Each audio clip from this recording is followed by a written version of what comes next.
Tu es en première, techno ou général? Eh bien, tu vas devoir passer le bac de maths en juin prochain. Je t'aide à le préparer et dans cette vidéo, nous allons faire ensemble une des questions issues de la partie automatisme d'un des sujets d'exemple qui sont sortis. Donc allons-y pour cette question.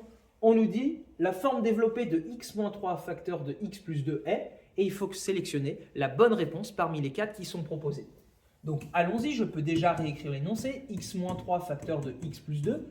Alors là, cette expression, on dira qu'elle est sous forme factorisée. Pourquoi? Parce qu'elle s'écrit comme un produit de plusieurs morceaux qu'on appelle des facteurs. Donc un produit résultat d'une multiplication.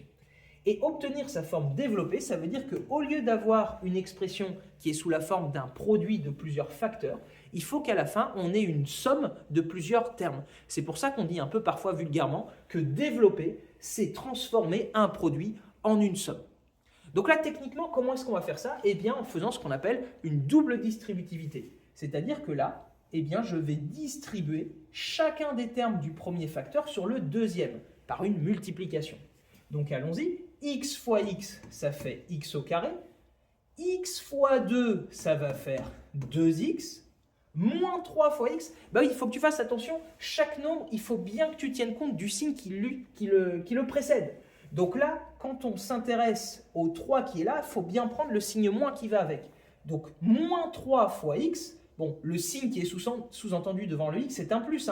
Donc moins fois plus moins, 3 fois x, 3x. Et pareil ici, moins 3 fois plus 2, moins fois plus moins, 3 fois 2, 6.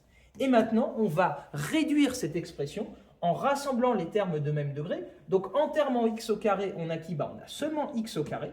En termes en x, on a qui? Eh bien, on a 2x moins 3x. Donc ça fait combien de x? 2 moins 3, c'est-à-dire moins 1x, moins 6. Alors, on peut encore réduire un petit peu parce que 1 fois x, ça va faire x. Donc on obtient donc l'expression qui est bien sous forme développée, x carré moins x moins 6, et donc c'est la réponse C qu'il faut ici sélectionner. N'hésite pas à t'abonner si tu veux continuer de préparer ton épreuve de bac de première avec moi.